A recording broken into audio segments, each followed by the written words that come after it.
বাদশাহ সালমান বিন আব্দুল আজিজ, সৌদি আরবের বাদশাদের আমরা যতই নিন্দা করি, বাদশাহ সালমান বিন আব্দুল আজিজের বউয়ের ছবি কেউ কোনোদিন দেখেছেন? আপনি চাইলে গুগলে সার্চ করে দেখতে পারেন যে সৌদি বাদশার বউয়ের ছবি, wife of king of Saudi Arabia, যে সৌদি আরাবিয়ার কিংয়ের ছবি, বউয়ের ছবি দেখতে চাই, খুঁজে পাবেন না। এবং সারা পৃথিবী যে সফর করতেছে, সারা পৃথিবীর মানুষজন যে তাদের দেশে যাচ্ছে, তো সব দেশে গেলে সব দেশের রাজার পাশে তার বউ দাঁড়িয়ে থাকে, তার ওয়াইফ দাঁড়িয়ে থাকে। তো সৌদিতে এত বড় বড় রাজা বাদশারা যায়, তো সালমান বিন আব্দুল আজিজের পাশে তার বউ কোথায়? নাই কেন? আচ্ছা, সালমান বিন আব্দুল আজিজ ধরলাম আগের জেনারেশনের, মোহাম্মদ বিন সালমান, যার ভুল ত্রুটি থাকতে পারে, আমি ওই এই রাজনৈতিক আলোচনায় যেতে চাচ্ছি না, আমি চাচ্ছি ইসলামী সমাজ ব্যবস্থা একটা মা এবং বোনের অবস্থানটা কোথায় সেটা ইন্ডিকেট করতে। তো মোহাম্মদ বিন সালমান তো যুবক বয়সের, 32, 35, 36, 37 বছর বয়স, তার বউ কোথায়? তার সাথে কোনোদিন তার বউয়ের ছবি আপনি দেখেননি কেন? আজকের আধুনিক যুগে মানুষ প্রচুর পরিমাণে সার্চ করেছে যে তার বইয়ের ছবি কোথাও খুঁজে পাওয়া যায় কিনা, পায়নি। এই জন্য অনেক ফেক ছবি ইউটিউব ফেসবুকে ঘুরে বেড়াতে পারে, কিন্তু কোথাও রিয়াল কোনো ছবি তার ওয়াইফের কেউ দেখাতে পারবে না, নাই। তারা কোনোদিন জনসম্মুখে আসেই না। কেন জনসম্মুখে আসে না? আচ্ছা, শুধু এই পর্যন্ত সীমাবদ্ধ নয়। আরব আমিরাতের বা রাজা বাদশাদের আমরা দুর্নাম করতে পারি, কিন্তু আরব আমিরাতের বর্তমান যারা রাজা বাদশাহ, মোহাম্মদ বিন রাশেদ আল মাখতুম বা মোহাম্মদ বিন জায়েদ আল নাহিয়ান, তাদের মা, কোনজনের মা আমার এক্সাক্ট এই মুহূর্তে মনে পড়তেছে না, তাদের মায়ের তারা পাসপোর্ট বানিয়েছে উইদাউট ফটো, ছবি দেওয়া ছাড়া পাসপোর্ট বানিয়েছে। রাজকীয় ক্ষমতা, রাষ্ট্রীয় ক্ষমতা প্রয়োগ করে পাসপোর্ট ইস্যু করেছে, কি ছাড়া বলেন তো? মায়ের ছবি ছাড়া পাসপোর্ট ইস্যু করেছে। এবং অন্য দেশকে বাধ্য করবে, যদি আমার মা তোমার দেশে যায় তো পাসপোর্টের ছবি ছাড়া অবস্থাতেই যাবে, তুমি আমার মাকে তোমার দেশে প্রবেশ করতে দিতে বাধ্য, তুমি ছবিতেও দেখতে পাবে না যে আমার মায়ের চেহারা কেমন। কথা মনে আমি বুঝাতে পারিনি। এটা হচ্ছে তার দাম, তার মায়ের দাম, মূল্য, গুরুত্ব। যে যে যত অদৃশ্য, যে যত অস্পৃশ্য, যে যত দূরে, যাকে যত কম পাওয়া যায়, যাকে যত কম দেখা যায়, তার দাম তত বেশি। আর যে যত ফাত্রা, 3 নাম্বার শ্রেণীর, দাম নাই, ভ্যালুলেস, মূল্যহীন, ওকে রাস্তাঘাটেও পাওয়া যায়, বাজারেও পাওয়া যায়, ফোন করলেও পাওয়া যায়, মেসেজ দিলেও পাওয়া যায়, ডাকলেও পাওয়া যায়, রেস্টুরেন্টেও পাওয়া যায়, কলেজেও পাওয়া যায়, গ্রামের ছেলেরাও পায়, দুনিয়ার সবাই পায়, তাহলে সে ভ্যালুলেস। আপনি প্রধানমন্ত্রীর সাথে যোগাযোগ করতে চান, পারেন কিনা? কল দেন, রিসিভ করে কিনা? কথা হয় কিনা? প্রোটোকল, কেন উনি অনেক দামি, অনেক উপরে, ওনাকে আপনি অত সহজে পাবেন না। তো ইসলামী সমাজ ব্যবস্থা একটা মা এবং একটা বোনের অবস্থান অনেক উপরে, অনেক দামি, অনেক মহান, যেটা মানুষ তথা বস্তুবাদী সমাজ ব্যবস্থায় কল্পনা করা যায় না। এই জন্য আমি বলেছি, আপনাদের অঞ্চলে বক্তব্য দিতে এসে, নীলফামারীতে এবং আপনাদের এই অঞ্চলের অবস্থা আমি জানি না, আমার যতদূর জানা যে গোটা রংপুর বিভাগের একই অবস্থা, সেটা হচ্ছে আপনাদের এই অঞ্চলগুলোতে মা এবং বোনেরা, যুবতী মা এবং বোনেরা সাইকেল চালিয়ে স্কুল কলেজে যায়। এবং আপনাদের এই অঞ্চলে, যেটা আমি রাজশাহীর অঞ্চলে নাই, রাজশাহী অঞ্চলে সাঁওতাল এবং আদিবাসীদের মেয়েরা এই মাঠে গিয়ে ধান লাগাতে পারে, তারপরে মাথায় ডালি নিয়ে ইট খোলা বহন করতে পারে, কিন্তু আপনাদের রংপুর বিভাগীয় অঞ্চলে আমি দেখেছি যে মুসলমানের মা এবং বোনেরা মাঠে গিয়ে ধান লাগায়, মুসলমানের মা এবং বোনেরা মাথায় মাটির ডালি নিয়ে এক জায়গা থেকে আর এক জায়গায় বহন করতেছে। এটা ইসলামী সমাজ ব্যবস্থা একজন মা এবং একজন বোনের অপমান। এবং যারা তাদেরকে বিবাহ করেছে, এদের বিবাহ করা হারাম হয়েছে, এদের বিবাহ করা কি হয়নি? জায়েজ হয়নি। এরা কেউ পুরুষ নয়, সবাই কাপুরুষ। যদি পুরুষ হয়, চুল পরিমাণ যদি রক্ত থাকে, তাহলে কল্পনা করেন যে ও আর মায়ের ছবি পর্যন্ত আর একজনকে দেখতে দিবে না, এর নাম হচ্ছে পৌরুষত্ব। ওর স্ত্রীকে আর একজনকে পর্যন্ত দেখতে দিবে না, এটা অ্যারাবিয়ানদের কালচারাল পৌরুষত্ব। এটাই ইসলামে দেখানো হয়েছে এবং শেখানো হয়েছে। এবং এটা যে যে অঞ্চলে বসবাস করে, যে যে প্রাণীর সাথে উঠা বসা করে, তার সাথে সম্পৃক্ত থাকে। যেহেতু আজ থেকে 20-30 বছর আগে আরবের মানুষরা আজকের মতো এত বিরিয়ানি, ব্রয়লার মুরগি এগুলো এত খাবার দাবার ছিল না, তাদের আদি খাবার ছিল উটের গোস্ত, খেজুর, গাহওয়া। ওই আদি খাবারে যারা অভ্যস্ত ছিল, তাদের মধ্যে ওই পৌরুষত্ব এখনো আছে। আর বিকৃত অবস্থা এখন যারা আরসি, পেপসি, কোকাকোলা খাচ্ছে এই যুবক সমাজ, এদেরও ওই খাবারের কারণে তাদের সে পৌরুষত্ব কমে যাচ্ছে। এটা আমি অ্যারাবিয়ান কান্ট্রির কথা বলতেছি। সেই আগের পৌরুষত্ব তাদের মধ্যে, আগের জাজবার তাদের মধ্যে নেই। তো পৃথিবীর সবচেয়ে আত্মমর্যাদা সম্পূর্ণ প্রাণী হচ্ছে উট। সবচেয়ে রাগী প্রাণীদের একটা হচ্ছে উট। উটের যদি একবার মাথা গরম হয়, সে মেরেও ফেলতে পারে। হত্যা করার মতো প্রবণতা উটের মধ্যে আছে, কিন্তু উটের গোস্ত খাওয়া যায়। এবং উটের রক্তে এত তেজ এবং এত আত্মমর্যাদা, এত আত্মসম্মান যে উটের রক্তের গরমের কারণে উটের গোস্ত খেলে উজু করার আদেশ আছে রাসূল সাল্লাল্লাহু আলাইহি ওয়াসাল্লামের পক্ষ থেকে। তো উটের এই আত্মমর্যাদা, আত্মসম্মানের কারণে তার স্ত্রীর সাথে যদি অন্য কোনো উট কোনো কিছু করার চেষ্টা করে, তো এই উট ওই অপর উটকে মেরে ফেলে দিবে, দুনিয়াতে তার অস্তিত্ব রাখবে না। এই গতি উটের প্রাণীর মধ্যে আছে, একটা আল্লাহর সৃষ্টি জীব তার মধ্যে আছে। তো যারা উটের সাথে চলাফেরা করে, উট খায়, তাদেরও গতি একই রকম। যারা উটের গোস্ত খায়, তাদেরও গোস্ত একই রকম। এবার পৃথিবীর আর একটা প্রাণী আছে, তার নাম হচ্ছে শুকুর। রাসূল সাল্লাল্লাহু আলাইহি ওয়াসাল্লাম বলেছেন, লা ইয়াদখুলুল জান্নাতা আদ-দায়ুস। দায়ুস শব্দটা শুকুরের চর্বির ক্ষেত্রে ব্যবহার করা হয় আরবিতে। দিয়াসা মাসদার, শুকুরের চর্বি। তথা শুকুরের চর্বি যার মধ্যে আছে ও জান্নাতে যাবে না। তো শুকুরের চর্বি শুকুরের মধ্যে আছে, তাহলে শুকুর জান্নাতে যাবে না। কিন্তু শুকুরের কি জান্নাত জাহান্নাম আছে? কথা বলতে হবে। শুকুরের কি জান্নাত জাহান্নাম আছে? কুকুর শ্রীগালের কি জান্নাত জাহান্নাম আছে? নাই। তাহলে আল্লাহ রাসূল যে বললেন যে শুকুর জান্নাতে যাবে না, এর অর্থ হচ্ছে ওই মানুষ জান্নাতে যাবে না যেই মানুষের রক্ত মাংস শুকুরের রক্তে মাংসে পরিণত হয়ে গেছে। তাহলে কোন মানুষ? আমার এবং আপনাদের মধ্যে তারা কারা যাদের রক্ত মাংস শুকুরের রক্তে মাংসে পরিণত হয়ে গেছে? জানতে চাইলে আপনাকে দেখতে হবে শুকুর কেমন।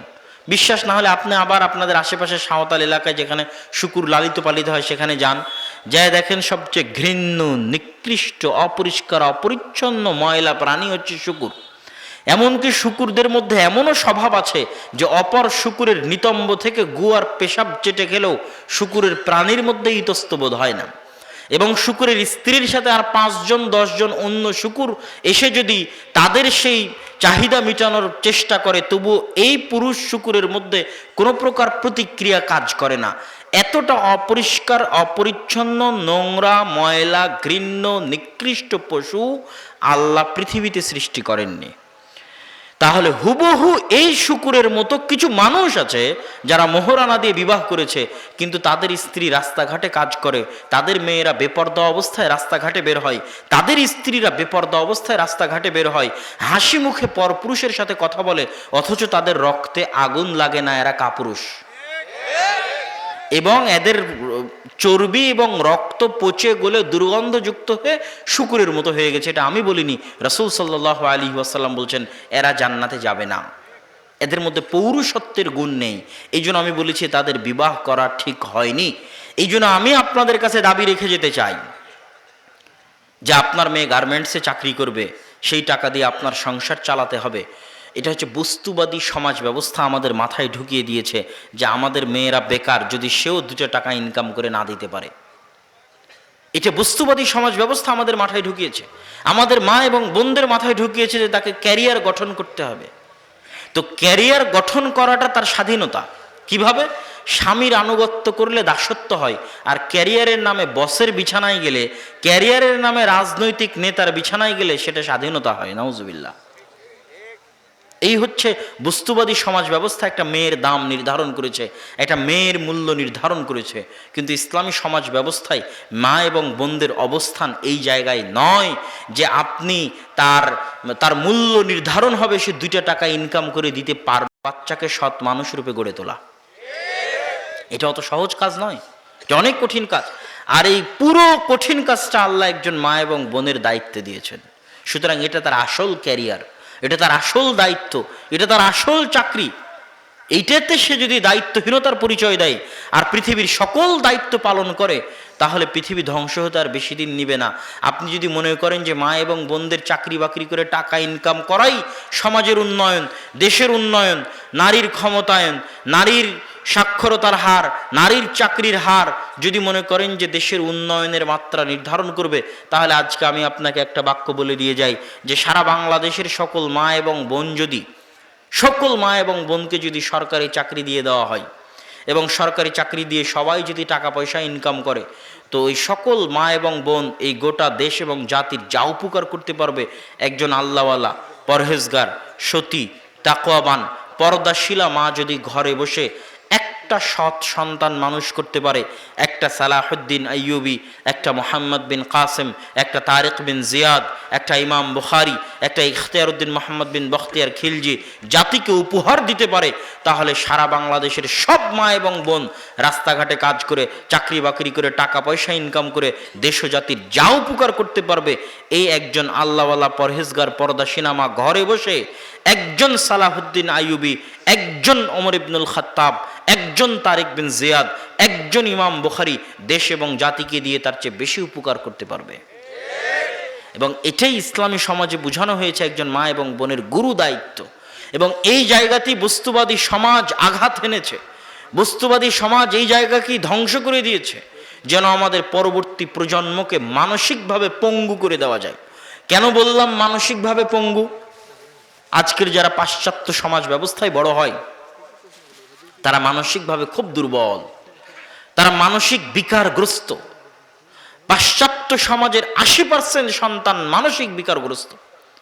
তার প্রমাণ দেখবেন, আফগানিস্তানের মাটিতে যে পরাজয়, এটা কোনো অস্ত্রের সামনে পরাজয় হয়নি। কেন? এদের তো কোনো অস্ত্রপাতি নাই, তো কিসের সামনে পরাজয় হবে? এটা হচ্ছে মানসিকতার সামনে পরাজয়। যারা যুদ্ধ করতে এসেছে তারা মানসিকভাবে অতটা শক্তিশালী নয়, তারা মানসিক বিকারগ্রস্ত। গোটা ইউরোপ আমেরিকার 80% যুবক মানুষ মানসিকভাবে বিকারগ্রস্ত। বাহ্যিকভাবে দেখতে স্বাভাবিক মনে হয়, কিন্তু তাদের দিন শেষে আনন্দের জন্য মদ লাগে, মাদকতা লাগে। এবং যেহেতু বাপ মা সবাই তো আদমের সন্তান, তারাও আদমের সন্তান, আপনিও আদমের সন্তান, আপনার দুঃখ কষ্ট তাদের দুঃখ কষ্ট সেম, একই। তো তাদেরও খারাপ লাগে একটা ছোট্ট বাচ্চা যখন দেখে তার মা আরেকজনের সাথে পরকীয়া করে, তার বাপ আরেকজনের সাথে পরকীয়া করে, বাপ মায়ের মধ্যে মিল নাই। তো ওই ছোট বাচ্চাও আদমের সন্তান, এই ছোট বাচ্চাও আদমের সন্তান। তাহলে আপনি এই বাংলাদেশের একটা ছোট বাচ্চাকে দেখলে তার অবস্থা বুঝতে পারবেন ইউরোপ আমেরিকার একটা ছোট বাচ্চার অবস্থা, যে তার মানসিক অবস্থা কি হতে পারে। এই জন্য একটা আদর্শ পরিবারে, একটা ইসলামী সমাজে, একটা ইসলামী পরিবারে যে বাচ্চা বড় হয়েছে, ও মানসিকভাবে যত শক্তিশালী হবে, তার মানসিক শক্তির সামনে গোটা ইউরোপ আমেরিকা কিনে নেওয়া সম্ভব। তার মানসিক শক্তির সামনে কিনে নেওয়া সম্ভব। এটা আমি বাস্তবে অনুভব করে দেখে আপনাদের সামনে বলছি, সম্মানিত উপস্থিতি। তাহলে ইসলামী সমাজ ব্যবস্থায় মা এবং বোনদের অবস্থানটা কোথায়, আর বস্তুবাদী সমাজ ব্যবস্থায় মা এবং বোনদেরকে কোথায় নামিয়ে আনা হয়েছে, তার সংক্ষিপ্ত বিবরণ আপনাদের সামনে পেশ করার পর এবার চলেন ইসলামী সমাজের তৃতীয় গুরুত্বপূর্ণ এলিমেন্ট।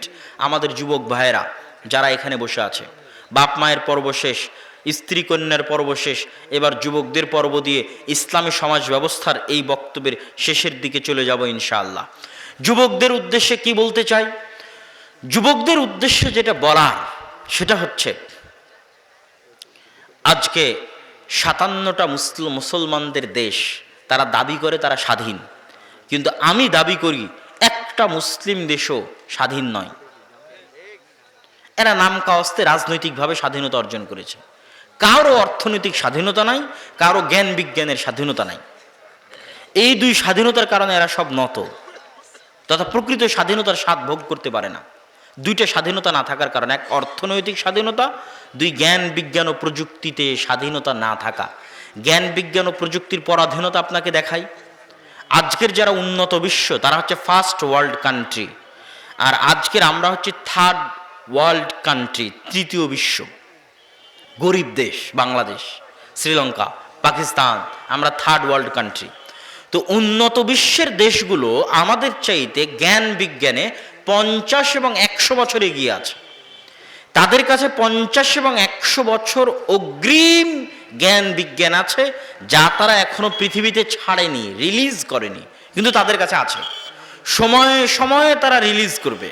আর আপনি যদি বলেন যে আমি গোটা বাংলাদেশ বিক্রি করে দেব, তোমার কাছে যা জ্ঞান গরিমা আছে আমার কিছু বিজ্ঞানীকে শিখাও, কোশ্চেন কালেও শিখাবে না। কেন? এইটা দিয়ে তারা গোটা পৃথিবীর উপর আধিপত্য বিরাজ করে রেখেছে, এক জ্ঞান বিজ্ঞান দিয়ে।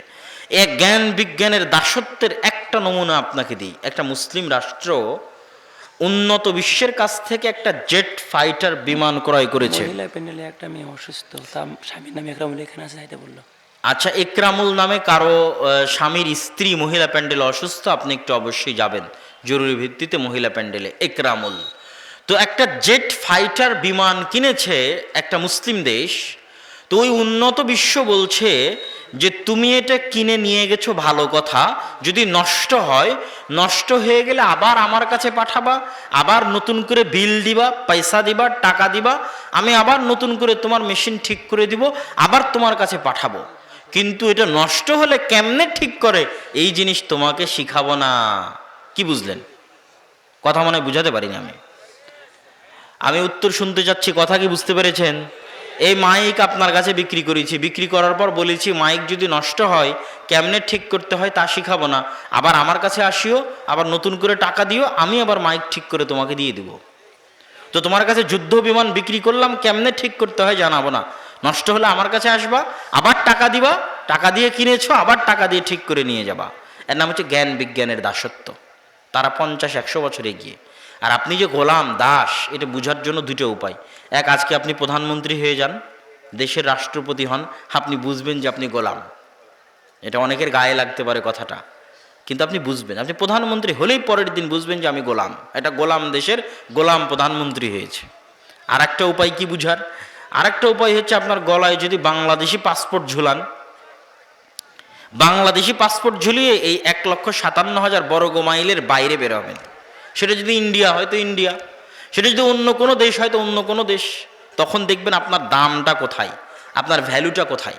এই যে হাজারো যুবক বসে আছে, যারা কেউ ঠিক বলছে কেউ ঠিক বলছে না, এরা ওই যে বিশ্বকাপ খেলার সময় যেই সমস্ত দেশের খেলা দেখে লাফালাফি করেছে, চিল্লাচিল্লি করেছে, আবার পিকনিক করেছে, ওই সমস্ত দেশেও যদি এরা বাংলাদেশি পাসপোর্ট ঝুলিয়ে প্রবেশ করতে চায়, তাদেরকে ন্যাংটা করে ইমিগ্রেশনে পরীক্ষা করবে।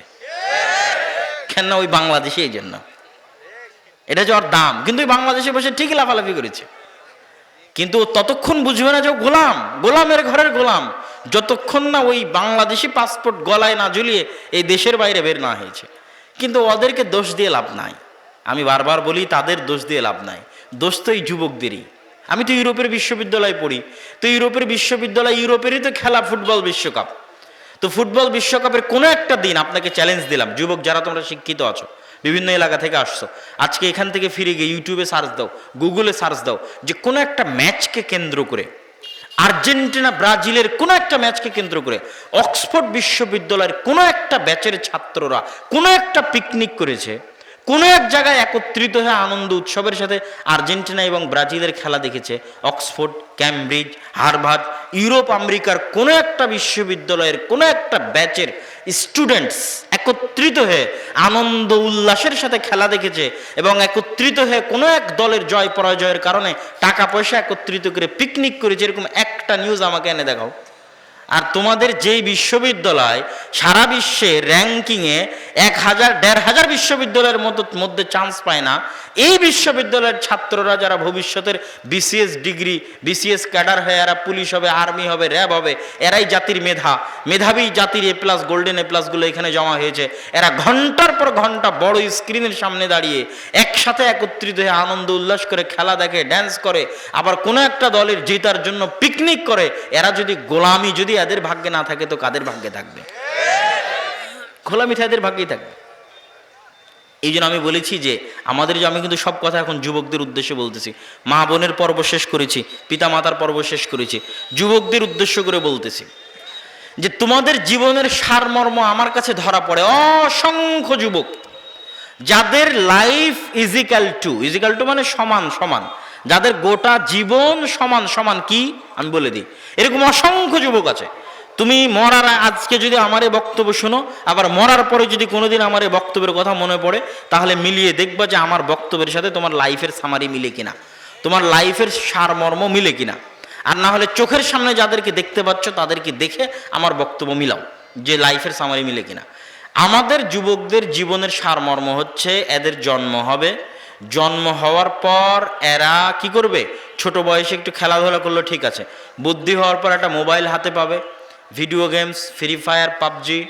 ভিডিও গেমসের পরের পর্বে আসবে হচ্ছে Facebook, YouTube, Twitter, Instagram, TikTok, reels, যেগুলোর মধ্যে ঘন্টার পর ঘন্টার সময় দিবে। তারপরে আসবে অনলাইন বেটিং, আজকে জুয়া খেলার জন্য এক জায়গায় বসে জুয়া খেলা লাগে না, অনলাইনের মধ্যে আমাদের যুবকেরা জুয়া খেলে, অনলাইনে জুয়া খেলে। প্রতিটা বলে বলে ছক্কা হবে না, বলে বলে ফোর হবে না, আউট হবে, তারপরে গোল কয়টা হবে, কে জিতবে, তারপর অনলাইনে শত শত যুবক জুয়া খেলে। তারপরে খেলার মধ্যে ঢুকে গেল বিপিএল, আইপিএল, ক্রিকেট বিশ্বকাপ, ফুটবল বিশ্বকাপ, এগুলোর মধ্যে ব্যস্ত হয়ে গেল। এইভাবে জীবনের একটা পর্যায়ে পার হয়ে গেল। এর মধ্যে এদের কাজ শুধু কোনো মতে পেশাব পায়খানা করা আর ঘুমানো। কথা বুঝতে পারেননি? এবার এইভাবে জীবনের একটা পর্যায়ে যখন চলে আসবে, হঠাৎ দেখতে দেখতে দিন পার হয়ে গেছে, বিয়ে শাদী হয়ে গেছে, কি করবে কি করবে, কাজ নাই। তো কাজ নাই তো কি করবে, একটা ভিসা লাগিয়ে চলে গেছে প্রবাসে। প্রবাসে গিয়ে টয়লেট পরিষ্কার করে সে টাকা ইনকাম করছে। অথবা আর কি করবে, কাজ নাই চলে গেছে ঢাকাতে গিয়ে কোনো এক জায়গায় দেখা যাচ্ছে পদ্মা সেতুর ইঞ্জিনিয়ারিং করেছে চায়নারা, আর এই আজীবন খেলা দেখে সময় নষ্ট করে জুয়া খেলে গেছে ওই পদ্মা ব্রিজে লেবারি করতে। তো লেবারি করতে করতে কখন পাইলের মধ্যে পড়ে গেছে, তো পাইলের মধ্যে ওর বডি রেখেই ঢালাই চালিয়ে দিয়েছে। এটা হলো ওর দাম, লাইফের সামারি। তাহলে আমাদের মূল্যটা কোথায়, আর আমাদের যুবকেরা কোথায় গিয়ে দাঁড়াবে শেষ পর্যায়ে, সেটা আমি আপনাকে বলে দিলাম যে এই যুবকগুলোর শেষটা গিয়ে কোথায় হবে। হয় প্রবাসে গিয়ে লেবারি খাটবে, প্রবাসে গিয়ে সে যদি যোগ্যতা বিক্রি করতো, তাহলে আমি বলতাম যে প্রবাস আমাদের দেশের উন্নয়নের মাপকাঠি। চিল্লায় যে দেশ নাকি উন্নত হয়ে গেছে, আমার মাথার মধ্যে ধরে না। রাস্তাঘাট কালভার্ট ব্রিজ করলে দেশ উন্নত হয় না। আজকে গার্মেন্টসে আপনার মা এবং বোনেরা 6,000 টাকা বেতনে কাজ করে দিচ্ছে বলেই গার্মেন্টস আপনার দেশে আছে। কালকে আফ্রিকার মা এবং বোনেরা যদি 5,500 টাকা, 5,999 টাকায় চাকরি করে, তাহলে বাংলাদেশের সব গার্মেন্টস একদিনে বন্ধ হয়ে যাবে। তাহলে এটা উন্নতি? এটা উন্নতি নয়। সেলাই মেশিন হয়ে, দর্জি হয়ে কবে কবে মানুষ উন্নত হয়ে গেছে সেলাই মেশিন চালিয়ে। তাহলে যারা পারমাণবিক বম বানানো শিখলো, যদি দর্জি চালানোই উন্নতি হতো, ওরা পারমাণবিক বম বাদ দিয়ে দর্জি চালানোই শিখতো, ওরাই গার্মেন্টস খুলে বসে থাকতো। ওরা আমাদের কাছে গার্মেন্টস কিনতো না, গার্মেন্টসের জিনিস কিনতো না। এটা উন্নতি নয়। আমরা কম মূল্যে আমাদের শ্রম বিক্রি করি, কেননা আমাদের যোগ্যতা নেই। আমাদের যোগ্যতা না থাকার কারণে কম মূল্যে শ্রম বিক্রি করি। প্রবাসে আমাদের ভাইয়েরা অতি অল্প বেতনে চাকরি করে। আমি কাউকে অপমান করে কথা বলছি না, বরং কষ্টের সাথে বলছি। মদিনা ইসলামী বিশ্ববিদ্যালয়ে আমার ঘরটাও একজন বাঙালি পরিষ্কার করে, আমাদের টয়লেটও বাঙালি পরিষ্কার করে। তখন আমাদের কষ্ট লাগে। এবং জিনসিয়া, নাগরিকত্বের হিসেবে অ্যাজ এ বাংলাদেশি আমাদের অবস্থানটা কোথায়, এটা আর 10 জনের সামনে কিন্তু এমনি ফুটে ওঠে যে আমাদের দেশের লোকজন এখানে এসে যোগ্যতা বিক্রি করছে না, মেধা বিক্রি করছে না। জাস্ট একটা টয়লেটে একটা ক্লিন হ্যান্ড হাতে নিয়ে পরিষ্কার করার বিনিময়ে অতি স্বল্প মূল্যের বেতনটা দেশে পাঠাচ্ছে। এই হচ্ছে আমাদের দেশের যুবকদের সামাজিক অবস্থা। এর কারণ কি? এর কারণ এই যে বললাম, কি করতেছে আমাদের যুবকেরা, এটা আপনি চোখের সামনে দেখতে পাচ্ছেন। অতএব হে যুবক, তোমাদের উদ্দেশ্যে আমি বলতে চাই যে তোমাদের জীবনের বাস্তবতা এবং হাকিকাত কি, এটা জানার চেষ্টা করো। প্রোডাক্টিভিটি, উৎপাদন ক্ষমতা। আপনি কি মনে করেন এখানে যতজন বসে আছে এরা অন্য গ্রহ থেকে আসছে? আর যারা চন্দ্রে গেছে, মঙ্গলে গেছে, পারমাণবিক বোমা আবিষ্কার করেছে, উন্নত হয়েছে, ওরা অন্য গ্রহ থেকে আসছে? ওরা আদমের সন্তান আর আমরা আদমের সন্তান নই? একই। ওদের যা মেধা আছে এদেরও তা মেধা আছে। এখানে অসংখ্য যুবক বসে আছে, এরাও পারমাণবিক বোম বানাতে পারবে, এরাও জ্ঞান গবেষণা করে অনেক উন্নত হতে পারবে। এদেরও মেধার মধ্যে ওই শক্তি আছে। ঢাকা বিশ্ববিদ্যালয় স্ক্রিনের সামনে যারা খেলা দেখছে, ওদের মেধায় ওই শক্তি আছে। কিন্তু ওই মেধা কাজে লাগালে তো, ওই মেধা তো রাজনীতির মধ্যে নষ্ট হয়ে গেছে, আর এই মোবাইলের মধ্যে নষ্ট হয়ে গেছে, বিনোদনের মধ্যে নষ্ট হয়ে গেছে, জুয়ার মধ্যে নষ্ট হয়ে গেছে, মাদকতার মধ্যে নষ্ট হয়ে গেছে। ওই মেধার তো কোনো প্রোডাক্ট নেই, কোনো প্রোডাক্টিভিটি নেই, কোনো উৎপাদন ক্ষমতা নেই, নষ্ট অকেজো। এটা নষ্ট হওয়া মেশিন যেমন ডাস্টবিনে ফেলে দেওয়া যায়, তাদের মেধা ওরকম নষ্ট অকেজো হয়ে গেছে, ডাস্টবিনে ফেলে দেওয়া যাবে। সম্মানিত উপস্থিতি, অতএব যুবকদের উদ্দেশ্যে, মা এবং বোনদের উদ্দেশ্যে, পিতা এবং মাতার উদ্দেশ্যে আজকের ইসলামী সমাজ ব্যবস্থা এবং বস্তুবাদী সমাজ ব্যবস্থার বক্তব্যের এই পর্যায়ে এসে আর একটা জরুরি কথা, যেটা না শুনে কেউ যাবেন না। আপনাদের এই উত্তরবঙ্গে যেমন মাদ্রাসা শিক্ষার অভাব, বড় মাদ্রাসা নেই। বগুড়া জামিল মাদ্রাসা অতিক্রম করার পর বড় কোনো হানাফিদের মাদ্রাসাও নেই। আহলে হাদিস মাদ্রাসা বহু দূরের কথা, দুই একটা অল্প স্বল্প আছে।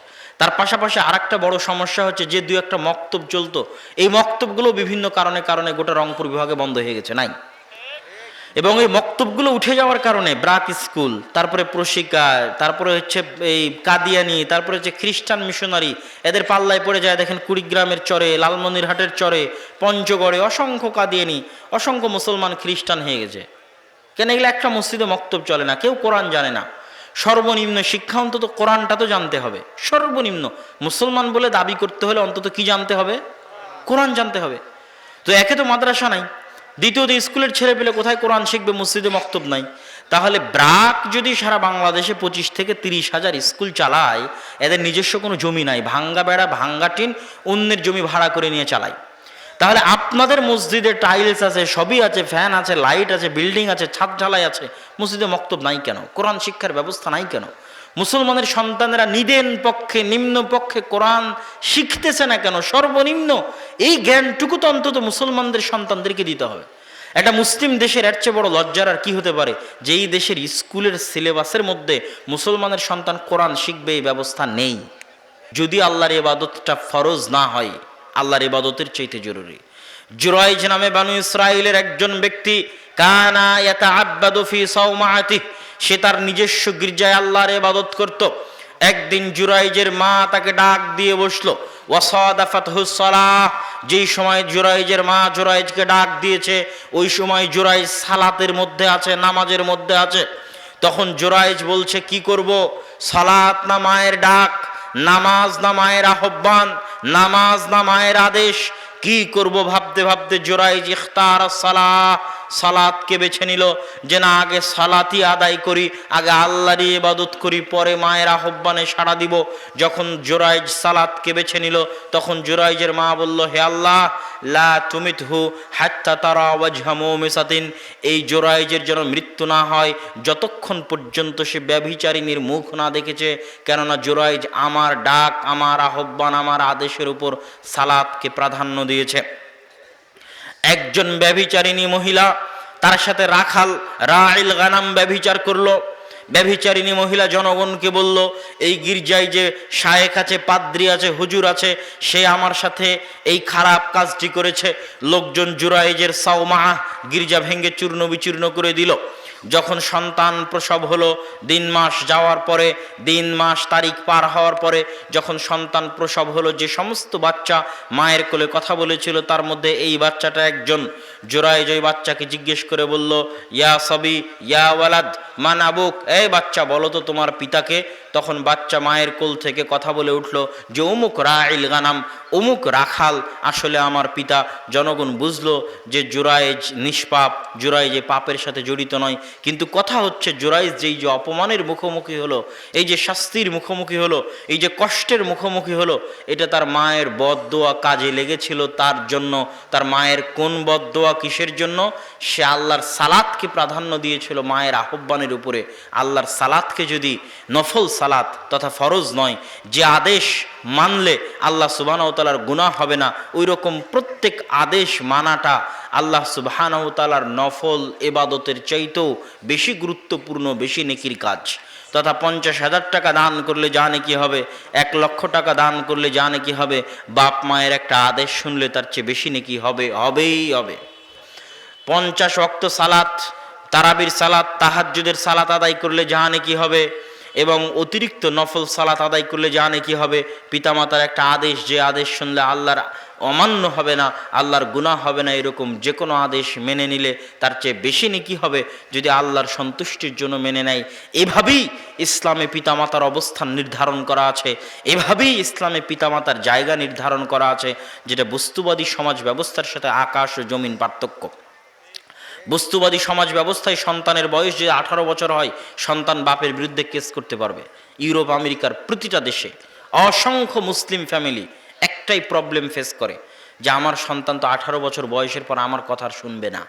আমি যদি তাকে বলি, বাবা তোমাকে নামাজ পড়তে হবে, পড়ানোর জন্য যদি একদিন লাঠি পেটা করি, তো পরের দিন যা কেস করে দিব আদালতে। আমি যদি বলি যে বাবা অমুককে বিয়ে করা হবে না, অমুকের সাথে প্রেম করা হবে না, আমার চোখের সামনে যদি অন্যায় কাজে লিপ্ত হয়, আমি কিছু বলতে পারবো না, কেননা তারা ওপেন এবং আজাদ, যে কোনো মুহূর্তে আমার বিরুদ্ধে কেস করতে পারে। এটা হচ্ছে বস্তুবাদী সমাজ ব্যবস্থায় একটা পিতা এবং মাতার অবস্থা। আর ইসলামী সমাজ ব্যবস্থায় রাসূল সাল্লাল্লাহু আলাইহি ওয়াসাল্লামকে একজন ব্যক্তি এসে বলছে, আল্লাহ রাসূল, আমার বাপ আমার টাকা খেয়ে নেয়, আমার টাকা, আমার বাপ আমার ধন সম্পদ নিয়ে নাই, খেয়ে নাই। রাসূল সাল্লাল্লাহু আলাইহি ওয়াসাল্লাম বলছেন আনতা ওয়া মালুকা লিআবিকা, আরে তুই আর তোর সকল ধন সম্পদ তোর বাপের।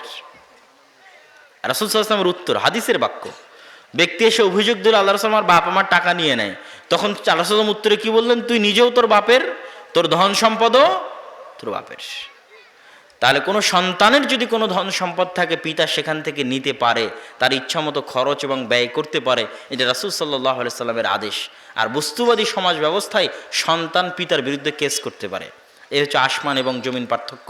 এবং আমাদের সমাজ ব্যবস্থাতেও আমাদের সন্তান সন্ততির বিরুদ্ধে আমাদের একটাই আক্ষেপ যে তারা পিতামাতার কথা শোনে না, পিতামাতার আদেশ মানে না।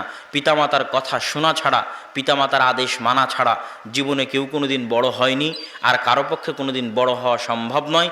পিতামাতার দোয়া ছাড়া, পিতামাতার অন্তরের নেক কামনা ছাড়া পৃথিবীতে কোনোদিন কারোর জন্য কল্যাণ আসেনি, আর কারোর জন্য কোনোদিন কল্যাণ আসাও সম্ভব নয়। এই জন্য আপনার সকল কল্যাণ অকল্যাণ, এমনকি আপনার জান্নাত এবং জাহান্নাম উভয়টাই, আপনার দুনিয়াবি কল্যাণ পরকালীন কল্যাণ উভয়টাই আপনার পিতামাতার কাছে নিহিত।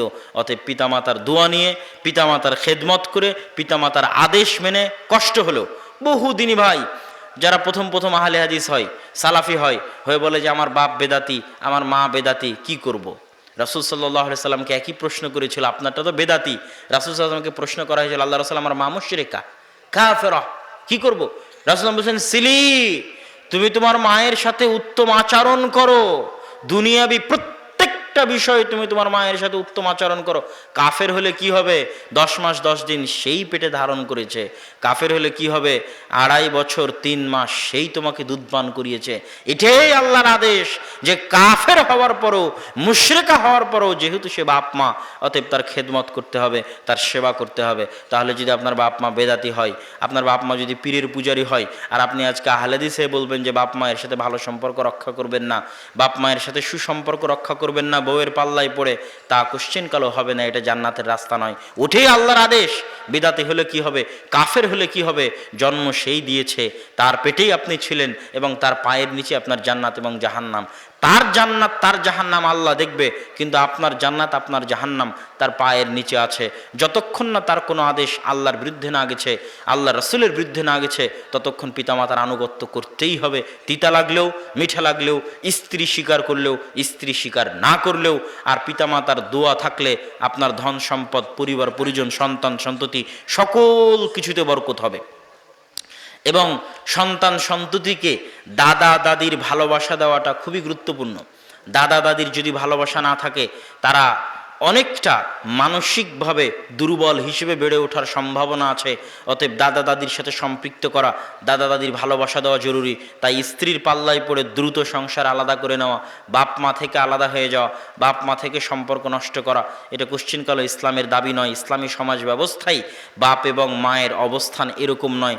বাপ এবং মায়ের অবস্থান কীরকম, কত উঁচুতে, কত মহান ইসলামী সমাজে হতে পারে, সেটার সামান্য কিছু নিদর্শন আপনাদের সামনে আলোচনায় পেশ করেছি।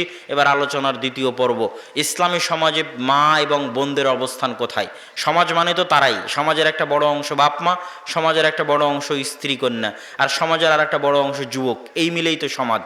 তো এই তিনটারই কার্যক্রম কি হবে, এটাই আসলে বড় ভূমিকা রাখে ইসলামী সমাজ ব্যবস্থাপনায়।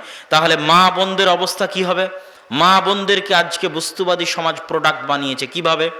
আজকে যত মা এবং বোন এই প্যান্ডেলে উপস্থিত হয়েছে, আপনি বাহ্যিকভাবে তাদের গায়ে বোরখা দেখছেন, বাহ্যিকভাবে তাদের মাথায় হিজাব দেখছেন, কিন্তু আল্লাহর কসম করে আপনাকে বলছি, আজকে মানুষের বাড়িতে বাড়িতে, ঘরে ঘরে এমন ফিতনা প্রবেশ করেছে, এই ফিতনার নাম হচ্ছে মোবাইল। এই বোরখা পরা মেয়েরাই, আমার মায়েরা, আমার বোনেরা, এরাই, এই বোরখা পরে যে সমস্ত মেয়েরা আসছে, আপনাদের কন্যারাই, আপনাদের মেয়েরাই, আমাদের মেয়েরাই, আমাদের কন্যারাই, আমাদের বোনেরাই, এরাই ঘরে ফিরে গিয়ে এরাই ভিডিও করে টিকটক এবং ফেসবুক রিল সহ আরও বিভিন্ন ওয়েবসাইটে আপলোড দেবে 2-4টা ভিউয়ের জন্য। এবং তারা যে নিজেদেরকে প্রোডাক্ট বানিয়েছে, পণ্য, বাজারে বিক্রিযোগ্য পণ্য, বাজারে বিক্রিযোগ্য পণ্য, তার একটা জ্বলন্ত উদাহরণ হচ্ছে ফেসবুকের রিল আর এই টিকটক।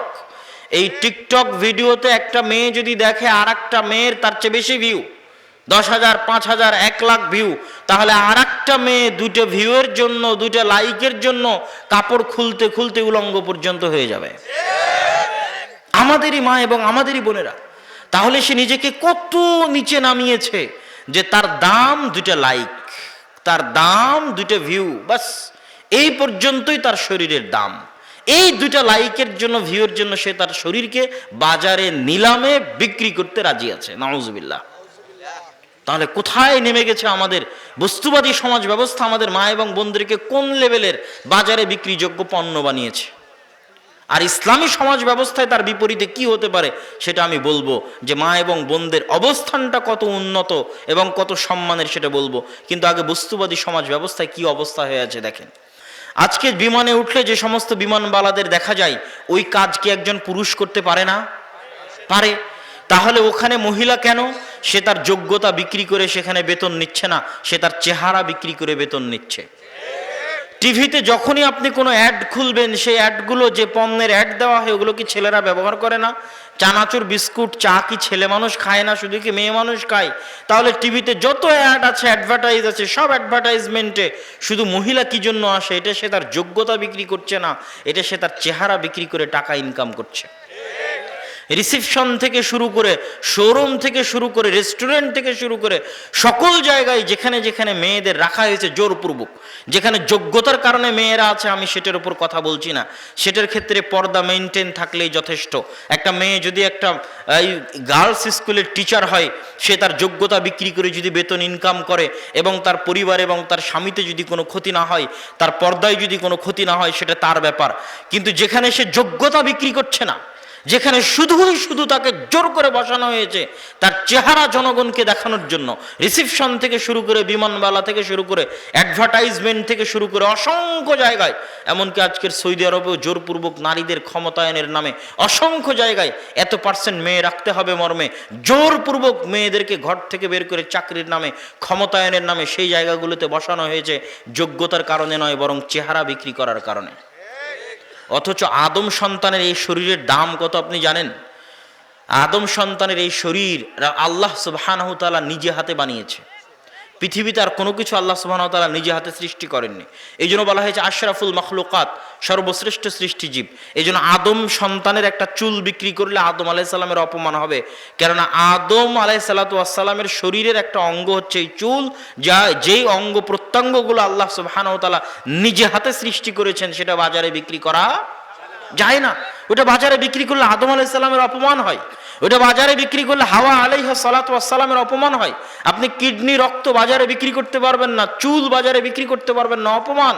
আদম আলাইহিস সালাতু ওয়াস সালামের অপমান, হাওয়া আলাইহিস সালাতু ওয়াস সালামের অপমান। সেখানে আমাদের মা এবং বোনেরা নিজেদেরকে নিচে নামাতে নামাতে নামাতে নামাতে বাজারে বিক্রিযোগ্য পণ্য বানিয়ে ফেলেছে। নাউযু বিল্লাহ। তার বিপরীতে ইসলামী সমাজে মা এবং বোনদের অবস্থান কোথায়? ইসলামী সমাজে মা এবং বোনদের অবস্থান এতটা সম্মানের, এতটা মর্যাদার, এতটা উঁচু যে আজকে যে পর্দা ব্যবস্থাকে বলা হয়েছে মেয়েদের জন্য অবরোধ, বেগম রোকেয়া লিখেছে মেয়েদের জন্য অবরোধ। এই পর্দা ব্যবস্থা মেয়েদেরকে অনেক উপরে নিয়ে যাওয়ার জন্য দেওয়া আছে। কিভাবে? এটা আমি আপনাকে উদাহরণ দিয়ে বুঝাই। আগের যুগের উদাহরণ তো দিব, আজকের যুগের উদাহরণ দিয়ে আমি আপনাকে বোঝানোর চেষ্টা করি। দেখেন, আদম এবং হাওয়া আলাইহিস সালাতু ওয়াস সালাম যখন জান্নাতের নিষিদ্ধ গাছের নিকটে গেলেন, তখন শাস্তিস্বরূপ তাদের গা থেকে জামা খুলে পড়ে গেল। তাহলে গা থেকে জামা খুলে পড়ে যাওয়া স্বাধীনতা না শাস্তি? স্বাধীনতা না শাস্তি? আজকেও আপনাদের গ্রামের 5 জন 10 জনকে আপনারা অপমান করতে চাইলে যদি উলঙ্গ করে অপমান করেন, সবাই বুঝবে তার অপমান করা হলো, ওই মানুষটাও বুঝবে যে আমাকে উলঙ্গ করলো, আমি অপমানিত হলাম। তাহলে উলঙ্গ হওয়া এবং উলঙ্গ করা এটা শাস্তি না স্বাধীনতা? শাস্তি। তাহলে শাস্তি কখন কখন আমাদের মা এবং বোনদের স্বাধীনতা হয়ে গেছে। নাউজুবিল্লাহ। যে তারা উলঙ্গ হবে এটা নাকি স্বাধীনতা, এটা শাস্তি। ন্যাংটা হওয়া, ন্যাংটা করা শাস্তি। এটা কখন কখন তাদের কাছে স্বাধীনতা হয়ে গেছে। এই জন্য আফগানিস্তানের একজন মন্ত্রীকে জিজ্ঞেস করেছিল বিবিসির একজন ইন্টারভিউয়ার, যে ইন্টারভিউ নিচ্ছিল, যে আপনাদের আফগানিস্তানে তো আপনারা মেয়েদের জোরপূর্বক হিজাব আর নেকাব করিয়ে রেখেছেন, এটা তো তাদের ঘরবন্দি করে রাখা, এটা তো দাসত্বের আলামত। তখন সে পাল্টা প্রশ্ন দিয়েছিল যে যদি হিজাব নেকাব দাসত্বের আলামত হয়, আর হিজাব নিকাব খুলে ফেলাই যদি স্বাধীনতা হয়, তাহলে আপনাদের দেশের মেয়েরা পরিপূর্ণ উলঙ্গ হয়ে কেন রাস্তায় হাঁটে না? পূর্ণ উলঙ্গ অবস্থায় রাস্তায় হাঁটবে, তাহলে বেশি স্বাধীন হবে। যত বেশি পরিমাণে কাপড় খুলবে তত বেশি পরিমাণে কি হবে? স্বাধীন হবে। তাহলে আমেরিকার ইউরোপের মেয়েরা পরিপূর্ণ নগ্ন অবস্থায় রাস্তায় হাঁটবে, তা তো করে না। তারা কিছু হলেও তো কাপড় গায়ে রাখে, বরং শালীন পোশাকই গায়ে রাখে, যদিও সেটা তাদের দৃষ্টিতে প্যান্ট এবং শার্ট। তো তারা যদি প্যান্ট শার্ট, আপনি কি জন্য পরে আছেন? আপনি যখন আমার ইন্টারভিউ নিচ্ছেন, আপনিও তো পরিপূর্ণ নগ্ন উলঙ্গ অবস্থায় আসেননি, তা আপনি কেন প্যান্ট শার্ট গায়ে দিয়ে আছেন? আপনার এই সামান্য প্যান্ট শার্ট যদি আপনার সামাজিক দৃষ্টিকোণ থেকে শালীনতা হয়, তো ওটার আরো বেশি পরিমাণ, আরো বেশি শালীনতা, ওটার আরো বেশি পরিমাণ, আরো বেশি সম্মান, আরো বেশি মর্যাদা। আর ওটা যত কমবে তত শাস্তি, তত অপমান। ওটা তো আমি আগে উদাহরণ দিয়েছি আদম এবং হাওয়া আলাইহিস সালাতু ওয়াস সালামের সম্মানিত উপস্থিতি।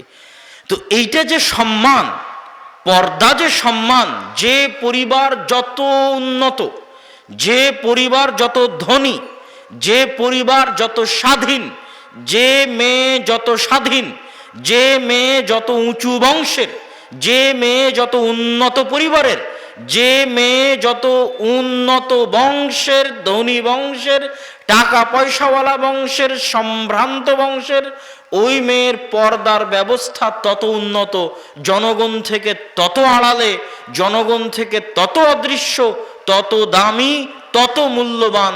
এটাই ইসলামী সমাজ ব্যবস্থার মূল ভিত্তি। এই জন্য ইসলামী সমাজ ব্যবস্থায় দাসীদের ক্ষেত্রে পর্দার কড়াকড়ি নেই, বরং পর্দা যে স্বাধীন সে করতে পারে, এটা স্বাধীনতার আলামত পর্দা করাটা। আমি বলেছিলাম আগের উদাহরণ তো থাকবেই, বর্তমান যুগের উদাহরণ নেন।